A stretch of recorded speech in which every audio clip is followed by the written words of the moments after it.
Sa tanong na paano na pagsasabay ng isang teacher ang pagtuturo sa school at pagkakaroon ng pansiteria business. Hello mga boss, ako nga pala si Christopher Orbillo. Isa akong teacher sa umaga, negosyante sa gabi, pati na rin sa weekend. Ayan. So, para sa akin mga boss, ang ginagawa ko para mapagsabay ko siya, so maagang gising talaga, chine-check na yung mga walang ingredients, yung mga raw mats na wala, chine-check na yung mga yon, then maagang binibili or ino-order.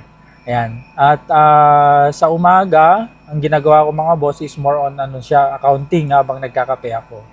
Tapos, pag may mga kinakailangan na bilihin, emergency, at wala akong mautusan, ayan, so ang ginagawa ko kapag recess time, ayan, nagpapaalam at lumalabas ako. At sinasabay ko rin kapag out na sa tanghali, ganun. So, yun yung ginagawa ko para mapagsabay ko siya. And pag may mga vacant time din, uh, sumasaglit ako sa pwesto. Ayan, chine-check ko kung okay ba yung operation or ano yung problema. Ayan.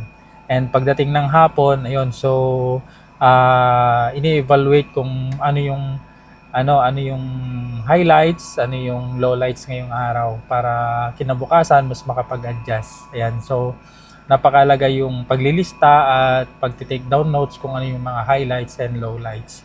At sa weekends naman talagang ayan, so tutok tayo, focus tayo doon sa ating pansiteria sa negosyo. So more on ano naman siya, marketing online. So nagbi-video, ayan, then ina-upload. Tapos ayun, okay naman yung nagiging impact. Ayan, so ganun ko siya nakapagsasabay mga boss. Mahirap siya pero kaya pa naman. At samantalahin habang may trabaho, samantalahin ano, mag-take risk at habang malakas pa tayo, ayan. So multitasking talaga, napakahirap pero kakayanin para sa malaki nating pangarap na mapa-franchise ito balang araw. Ayan. So, yun ganun ko siya dinidiskartehan mga boss at hopefully ayan makayanan natin at mapagtagumpayan natin itong trabaho na to. Yung pinagsasabay yung pagtuturo at pagkakaroon ng pansiteria negosyo. Ayan. So, tingnan natin kung kailan tayo makapag-focus sa negosyo na lang. Ayan. Habang hindi pa kaya, so minamaximize mo na yung oras na meron tayo, yung mga bakanting oras natin para magawa natin yung pagtuturo at pagninegosyo. So, ayun. So, yun mga boss, maraming salamat sa pagsubaybay.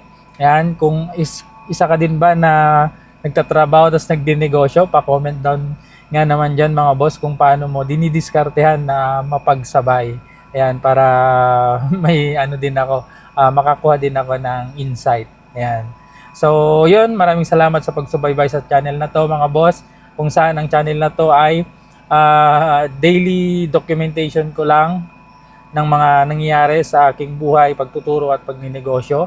Napaka-raw lang siya, wala siyang masyadong edit, wala ngang edit, shoot upload lang ito at sa mga naghahanap ng mga magagandang edit, videos, ayan, baka hindi po ito yung channel na para sa inyo. Pero yung kwento, araw-araw, ayan, kung naghanap kayo ng kwento na totoo, araw-araw, walang script, ayan, ito po yung channel na babagay sa iyo. Kasi dito ko dinodocument araw-araw yung milestone progress natin, yung mga ups and down, highlights, lowlights ng ating buhay, pagtuturo na may minamanage na maliit na negosyo na pangarap nating mapa-franchise balang araw. So yun lang, maraming salamat, bye-bye!